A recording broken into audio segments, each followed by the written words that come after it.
آج کل ہم ترغیب دلا رہے ہیں کہ اپنے مصیبت زدہ بھائیوں کی مدد کریں. وہ مشکل میں ہے، تکلیف میں ہے، بہت سارا نقصان ہو گیا ان کا.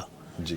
حتیٰ کہ جو ان کا ذریعہ آمدن زمین تھی وہ بھی اس وقت بری حالت میں ہے. جی. تو ان بھائیوں کی مدد کرنی چاہیے. تو اس سلسلے میں جب ہم مدد کے لیے ابھارتے ہیں نا تو لوگوں کے ہاں ایک مشہور جملہ ہے، جی. 10 دنیا 70 آخرت. اچھا. کہ 10 دنیا میں ملے گا اور 70 آخرت میں ملے گا. ملے گا.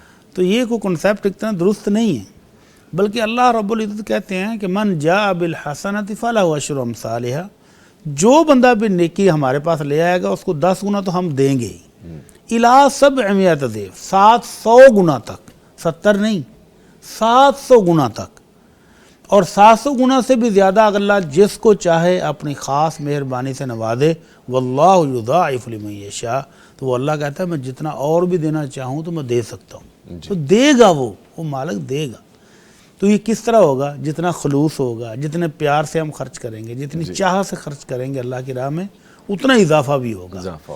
تو اللہ کے نبی صلی اللہ علیہ وسلم فرماتے ہیں ہر روز جب سورج نکلتا ہے تو 2 فرشتے آسمان سے آتے ہیں.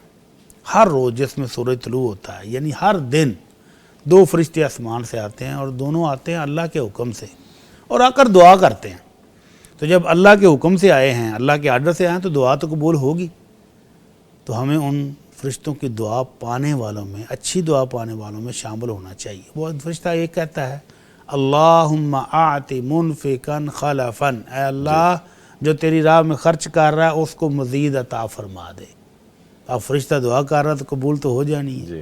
اور دوسرا فرشتہ کہہ رہا ہے اللہم اعط ممسکا تلفا، اے اللہ جو کنجوسی کر رہا ہے، بخل کر رہا ہے، اللہ اس کا مال تباہ ہو جائے، برباد ہو جائے. تو اللہ تعالی ہمیں پہلے خوش نصیبوں میں، پہلے فرشتے کی دعا پانے والوں میں شامل فرمائے. اس وقت ہمارے مسلمان بھائی بڑے ہی مشکل میں ہیں، ہمارے ملکی بھائی ہمارے اپنے ہیں تو مشکل میں ہیں. تو ان کی مدد کے لیے جس حد تک ہو سکے، اگر آپ کے جیب میں کچھ نہیں ہے تو زبان ہلائیں، اس بھائی کو ترغیب دلا دیں جس کے پاس پیسہ ہے، جس کے پاس اناج دینے کے لیے ہے، جس کے پاس بستر ہیں، جس کے پاس ٹینٹ ہیں. اس وقت تو خیمے بھی چاہیے نا، خوراک بھی چاہیے، دوائیاں بھی چاہیے، بے شمار چیزوں کی ضرورت ہے. تو آپ کسی کو ترغیب دلا کر اس کے ساتھ شامل ہو جائیں تو برابر کی نیکی آپ بھی لے سکتے ہیں. ٹھیک. وہ پیسہ خرچ کرے گا، آپ نے اس کو صرف شوق دلایا ہے. تو اللہ کے نبی صلی اللہ علیہ وسلم فرماتے ہیں من دل علی خیر فہو کفاعلہ، جو بندہ کسی نیکی کا بتا ہی دے وہ نیکی کرنے والے کے برابر اجر پاتا ہے. ٹھیک ہے. تو اللہ تعالی ہم سب کو توفیق دے.